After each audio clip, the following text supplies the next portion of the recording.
వినండి, మనం ఇశ్రాయేల్ చరిత్ర చదివినప్పుడు మీకు ఒకటి అర్థం అవ్వాలి. ఏమర్థం అవ్వాలి తెలుసా? వాళ్ళు అన్నారు, ఈ తోటలో ఫలాలు కానీ ఇతర బావులు కానీ దగ్గరికి మేము వెళ్ళము అన్నారు కదా. ఎందుకు తెలుసా?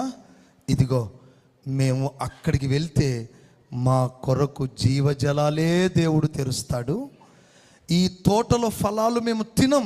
ఎందుకు అంటే రేపు దేవుడు మాకు జీవవృక్ష ఫలాలు ఇస్తాడు.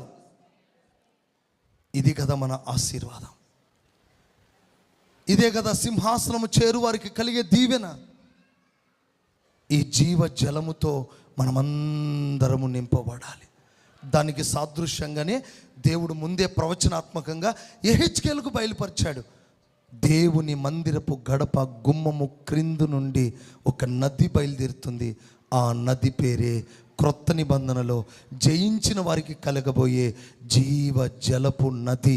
ఆ నదిలో నడుస్తూ ఆ జీవవృక్ష ఫలాలు తింటూ బ్రతుకుతాం. రేపదే. ఇప్పుడు తినే ఫలాలు ఈ లోక సంబంధమైనవి, రేపు తినే ఫలాలు పర సంబంధమైనవి. ఎందుకు తెలుసా? ఏదేను తోటలో ఆదాము పోగొట్టుకున్న ఆ జీవవృక్ష ఫలాలే ఈరోజు దేవుడు మనకిస్తున్నాడు.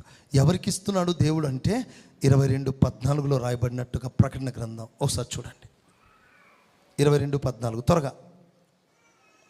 హక్కుదారులై గుమ్మముల గుండా ఆ పట్టణంలోనికి ప్రవేశించున్నట్లు, గుమ్మముల గుండా పట్టణంలోకి ప్రవేశించున్నట్లు తమ వస్త్రములను ఉతుకుకొని వారు ధన్యులు. అది తమ వస్త్రాలు ఉతుక్కున్న వాళ్ళకే ఈ జీవ వృక్ష ఫలాలు. అంటే అర్థం ఏంటి తెలుసా?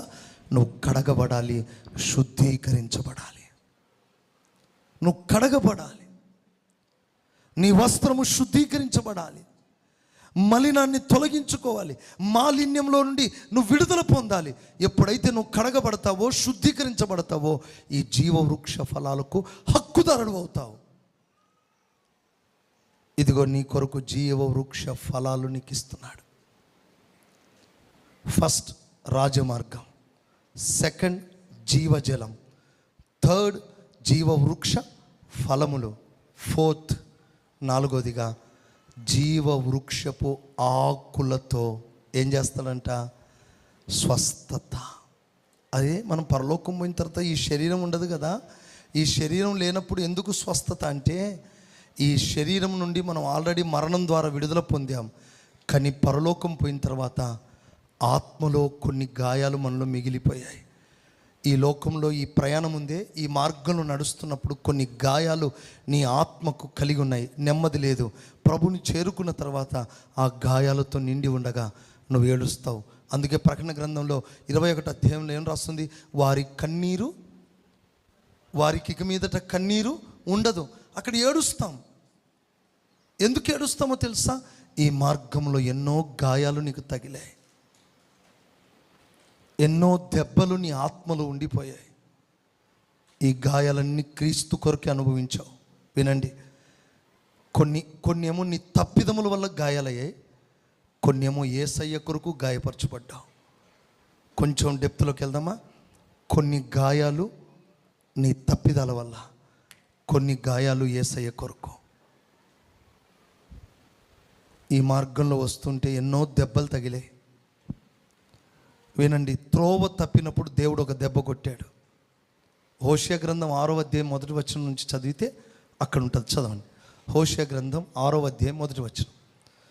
నేను త్వరగా ముగిస్తున్నాను, వాక్యాన్ని ఆసక్తిగా వినండి, చదవండి. మనము యెహోవా యొద్దకు మరలదము రండి, యెహోవా యొద్దకు మరలదము రండి, ఆయన మనలను చీల్చివేసెను. వినండి, ఆయన మనను చీల్చివేశాడు, ఆయనే మనలను స్వస్థపరచును, ఆయనే మనను స్వస్థపరచు, ఆయన మనలను కొట్టెను, అబ్బా ఆయన మనను కొట్టాడు, ఆయనే మనలను బాగు చేయును, ఆయనే మనను బాగు చేస్తాడు. 2 దినములైన తరువాత ఆయన మనలను బ్రతికించును, 2 దినములైన తర్వాత ఆయన బ్రతికిస్తాడు. మనము ఆయన సముఖమునందు బ్రతుకున్నట్లు, ఆయన సముఖమందు బ్రతుకున్నట్లు 3వ దినమున ఆయన మనలను స్థిరపరుస్తాడు, బలపరుస్తాడు. దానికి ముందు ఏం జరిగింది? ఆయన మనల్ని చీల్చివేశాడు, కొట్టాడు. ఒక్క మాట మిమ్మల్ని అడగాలని ఆశ ఉంది. మీరు ఎన్ని సందర్భాల్లో దేవుని చేత కొట్టబడ్డారో నాకు తెలియదు, కానీ ఈ గాయాలన్నిటికీ ఒక ఔషధాన్ని దేవుడు నీ కొరకు అక్కడ సిద్ధపరిచాడు. ఈ మార్గంలో వస్తుంటే మనుషులు నిన్ను కొట్టారు, పరిస్థితులు నిన్ను కొట్టాయి, కొన్ని పరిస్థితులు దేవుడే నిన్ను దెబ్బ కొట్టాడు. ఆ దెబ్బలన్నిటికీ స్వస్థత ఎక్కడ జరుగుతుందో తెలుసా? నువ్వు సింహాసనం ఎద్దకు చేరిన తర్వాత ఆ ఆకులన్నిటినీ దేవుడు ఏం చేస్తాడంటే తీసుకొని నీ గాయపడిన ప్రతి చోట ఆ జీవజలపు ఆకులవి, సాధారణమైన ఆకులు కాదు, అడవిలో దొరికే ఆకులు కాదు, ఆ జీవజలపు ఆకులతో ఆ ఔషధాన్ని చేసి నీ గాయాలన్నీ కడతాడు. అప్పుడు ఏం జరుగుతుందో తెలుసా?